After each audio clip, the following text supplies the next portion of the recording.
আমার প্রতিবেশীর কাছে কিছু চাইতে যাই ভার্সেস প্রতিবেশী যখন আমার কাছে কিছু চাইতে আসে। এটা যে করতাম কিছু বুঝতে পারতেছি না, মাথাটা খুব ব্যথা ব্যথা করতেছে। কিটা যে করতাম ভালো লাগতেছে না, খুব মাথা ব্যথা করতেছে। একটু চা খাইতে পারলে ভালো হতো, যে চা খাইগা। ও মা, কি চিনি তো নাই গা, খামো কি? যাই পাশের বাসার দিদির কাছ থেকে লয়ে আইগা। দিদি, ও দিদি। হ্যাঁ, আপনি কেমন আছেন? অনেকদিন ধরে কথাবার্তা হয় না। হ্যাঁ হ্যাঁ, কোন কোন?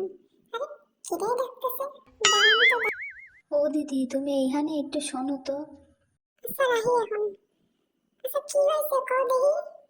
দিদি, আমার ঘরে না চিনি শেষ হয়ে গেছে, একটু চিনি দেওয়া, খুব মাথাটা ধরছে। ওহো, এই ব্যাপার। হ্যাঁ হ্যাঁ, আসছে, লয়ে যাও দাও, বাটি হান দাও। এই নাও দিদি।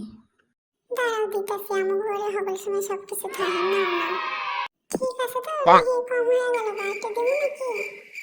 যাও এবার গিয়ে চা খান খায় নাও গা। মাথা ব্যথা কমবো হানি, যাও যাও তাড়াতাড়ি গিয়ে চা খান খাও গা। প্রতিবেশী যখন আমার কাছে কিছু চাইতে আসে, কি যে করতাম, আজকে চা খাবো ভাবলাম, চিনি তো শেষ। সেই দিন না দিদি আয়া চিনি নিয়ে গেছিল, আমিও যাই দিদির থেকে চিনি নিয়ে আইগা, যাই যাই তাড়াতাড়ি যাই। দিদি আসনি, একটু চিনি লাগবে, হবে হানি? হ্যাঁ হ্যাঁ, হইব হইব। ঠিক আছে, এখান বাটি হান নাও, চিনি দাও।